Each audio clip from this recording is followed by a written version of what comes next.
All right, y'all, good morning. Sorry it's a little dark in here. I'm on my way to training camp, y'all. It's 6:17 in the morning. We got to hit the road early to be out there, and it's a rainy one. So hopefully the rain stops when it says it's going to stop. It's supposed to stop around 8 o'clock. Practice starts at 8:30.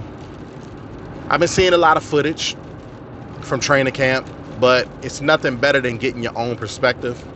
So that's what I'm going to do. I'm going to go out there with one of my bros, and we're going to chill. We're going to kick it and talk some Commanders and see some of these freak of natures in person. See some of the people who've been really working their tail off to make the roster. It's all types of situations out there. So stay tuned, and we're going to get this thing rolling. I don't want to be, my eyes are on the road. And, I got the mic right here.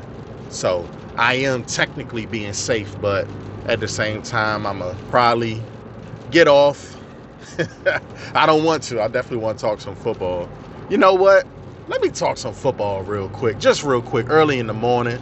Some of y'all grabbing y'all coffees, getting ready for the day. Real quick, top of my head. First and foremost, I did make a video about Stefon Diggs, but I didn't post it. People done seen him around the way.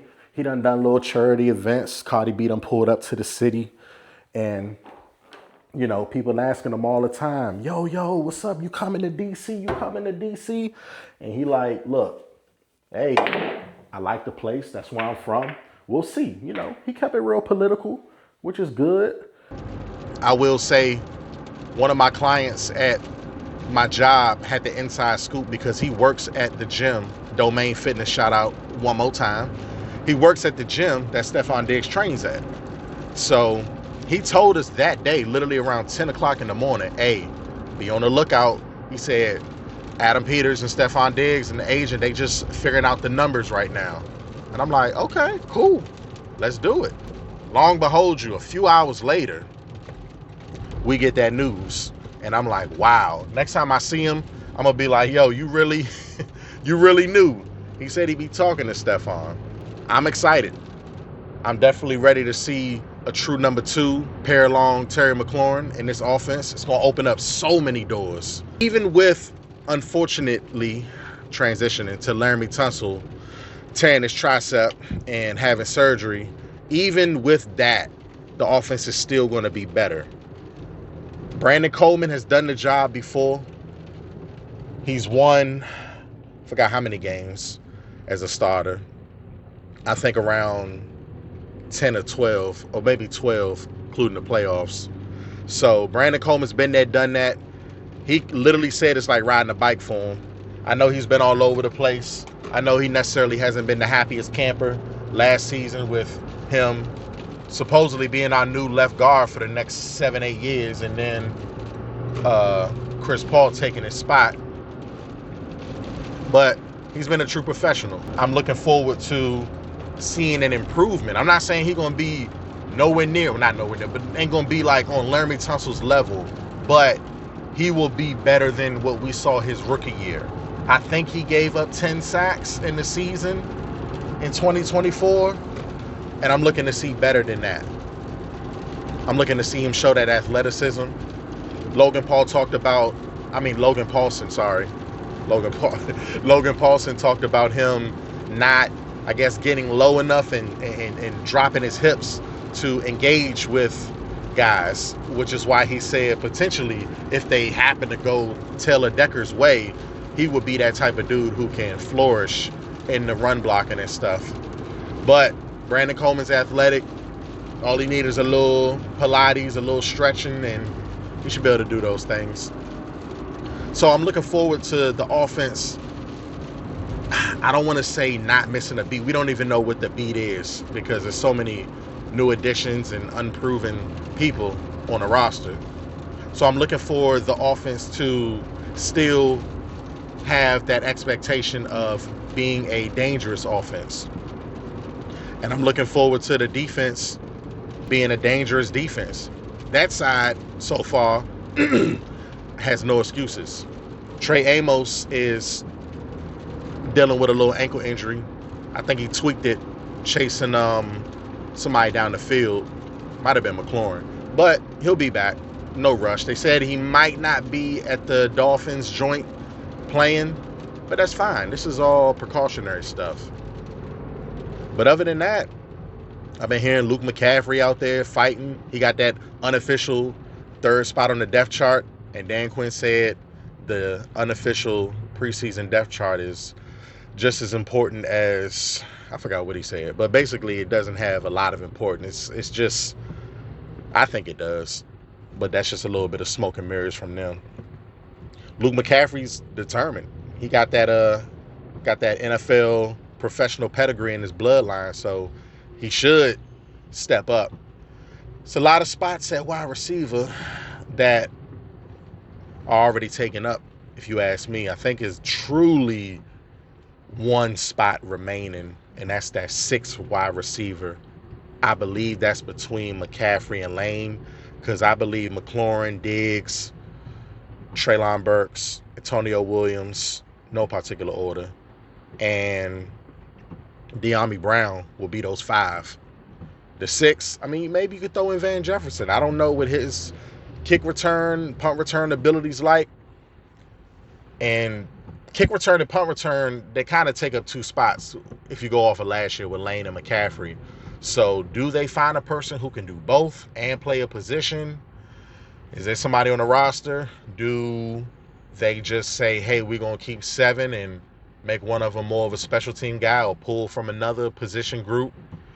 Maybe they pull from the linebacker group if they running a little bit of that 3 safety set that Durante Jones and Brian Flores runs in Minnesota. But I've been on here about long enough. Let me just drive, and I will catch y'all at training camp. Slowly but surely, we're getting there. We're gonna miss you, bro. We finally made it through the line. Time to get this practice started. All right, y'all. We at training camp. We got about 20 more minutes to showtime. Feel pretty good out here. It stopped raining. I brought a little towel to wipe off the seat, so we Gucci. We got some of the players popping out early. 17 plus till showtime. Got the QBs throwing over here. We got my man, where he at? Where Chig at? Yup, Chig over here by himself getting that work in. That's what I like to see.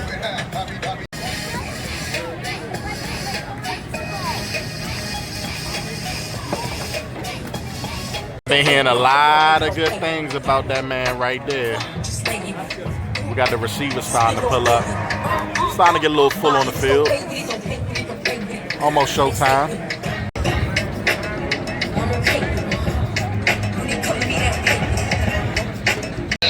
T-minus 2 minutes till practice. My breakout candidate for practice today. We're going to keep rolling with number 11, Luke McCaffrey. Yes, sir.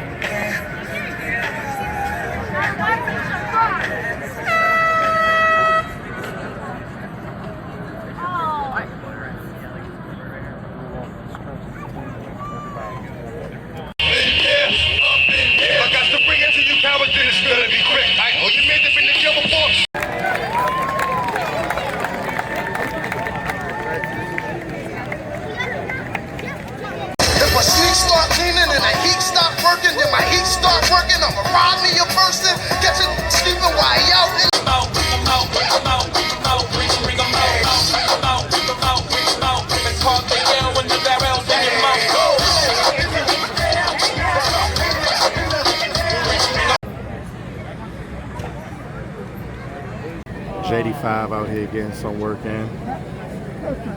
Throwing some back shoulder bombs in the corners.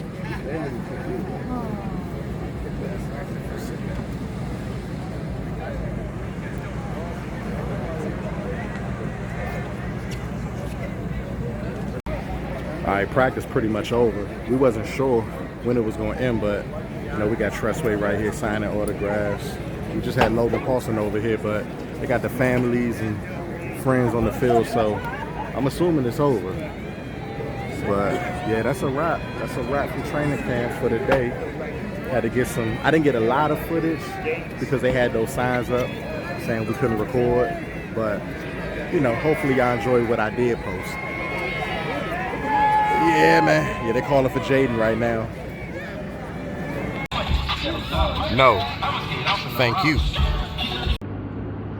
All right, I'm back in the whip. We on the way back to the crib. And practice was real quick. It was smooth. Nothing crazy.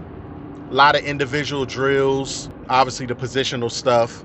And in terms of 11 on 11, the most you saw was the red zone opportunities. They had some like red zone scrimmages, and Jaden Daniels, he threw about 4 to 5 touchdowns. Our rookie from Rutgers and Hartman, I always forget dude's name, but they were out there. They threw a few little dinks and dunks, but JD was the one taking them shots in the end zone, and he looked pretty good. I think Chid caught a touchdown. I think number 89 caught a touchdown. And whoever number 6 is, little small guy, he looked pretty good too. But yeah, nothing crazy, nothing extravagant. Nice, smooth practice. The most important thing is that no one got hurt. That's all I cared about, for real, especially with the conditions we had today. It was real muddy coming into that practice facility through the parking lot. It was mud everywhere. But we survived. But yeah, we on to Miami. We are on to play the Dolphins. I saw all of the beat reporters. I think I posted it earlier in the video that Deron Payne, McLaurin, Diggs, Bates, Allegretti, Mariota. I think a bunch of people just took a rest day. They had a long day yesterday, so they just getting prepared for Friday and don't want to overdo it, which I perfectly understand. But yeah, for whoever was out there, they did what they were supposed to do. Nobody looked crazy. Ain't nobody get cooked too bad. And we just gonna build off that. Time to start seeing some other color jerseys. Time to start seeing some ops who ain't got burgundy and gold on, and black. Hey. Yeah, so that's the end of the video. Hopefully you guys enjoyed it. Sorry it wasn't nothing crazy. We didn't have no fireworks. I wasn't out there August 1st where all the real action was. And last week when McLaurin and I keep saying McLaurin, when Sandersteele and McCaffrey got into it. But yeah, hopefully you like, share, comment, subscribe, hype, all that good stuff. And as always, God bless, and we are out.